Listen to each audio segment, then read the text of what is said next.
एक चीज जिसमें हम बिल्कुल परमेश्वर के समान हैं। हे परमेश्वर, तू मेरा ईश्वर है, मैं तुझे पूरे दिल से ढूंढूंगा। सूखी और निर्जल बंजर भूमि पर मेरा मन तेरा प्यासा है, मेरा शरीर तेरा ही अभिलाषी है। भजन 63:1। बहुत सी बातों में हम परमेश्वर से बिल्कुल अलग हैं। आप सोचिए, उदाहरण के रूप से शारीरिक रूप से हम थक जाते हैं, हमारे शरीरों में थकावट होती है, लेकिन परमेश्वर कभी नहीं थकता। हमसे बिल्कुल अलग है इस बात में। हम निराश हो जाते हैं, लेकिन परमेश्वर क्योंकि वो अंत को आरंभ से जानता है, इसलिए वो निराशा का शिकार नहीं होता। हमारे जीवन समय से सीमित हैं, हम उसमें बाध रहते हैं, लेकिन परमेश्वर ना तो उसको समय की सीमा है, ना जगह की कोई सीमा है। तो अगर हम इस संदर्भ में देखें तो हमारे लिए तो ये अच्छा है कि हम बढ़ें या बदल कर और बेहतर बन जाएं, लेकिन क्या आपको मालूम है कि परमेश्वर बदल कर बेहतर नहीं होता?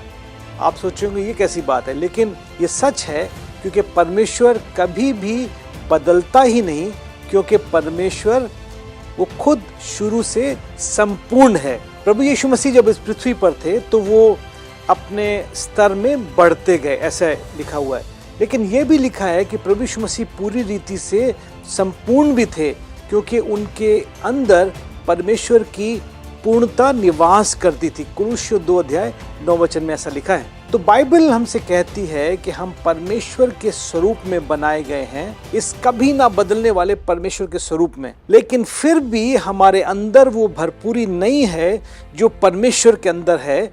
तो फिर हम इस परमेश्वर के समान कैसे हो सकते हैं? तो ध्यान से सोचिएगा कि वो कौन सा गुण है जो हमारे और परमेश्वर के बीच में एक समान है। एक गुण जो हमारे और हमारे परमेश्वर के बीच एक समान है, क्योंकि हम परमेश्वर के स्वरूप में बनाए गए हैं, वो है लालसा करना या संगति रखने की भूख होना।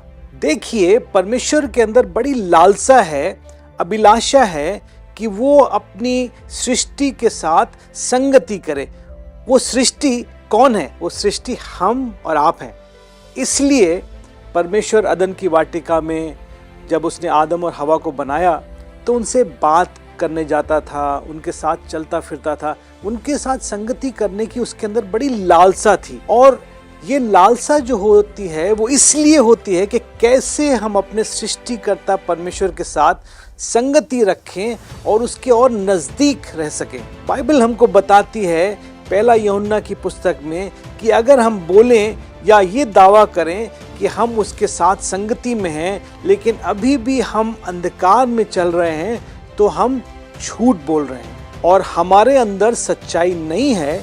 लेकिन अगर हम ज्योति में चल रहे हैं जैसे वो ज्योति में है, तो हमारी एक दूसरे के साथ संगति होती है और उसके पुत्र यीशु का लहू हमें सब पापों से धोकर शुद्ध करता है। तो आज परमेश्वर आपसे बोल रहा है कि परमेश्वर ने आपको अपने समान बनाया है और आपके अंदर भी वही लालसा डाली है कि आप अपने सृष्टिकर्ता परमेश्वर को पूरे लगन से ढूंढें, क्योंकि जब ऐसा करेंगे तो वो आपको मिल भी जाएगा, आपको तृप्त भी करेगा और आपको संपूर्ण भी बना देगा। परमेश्वर आपको आशीष दे।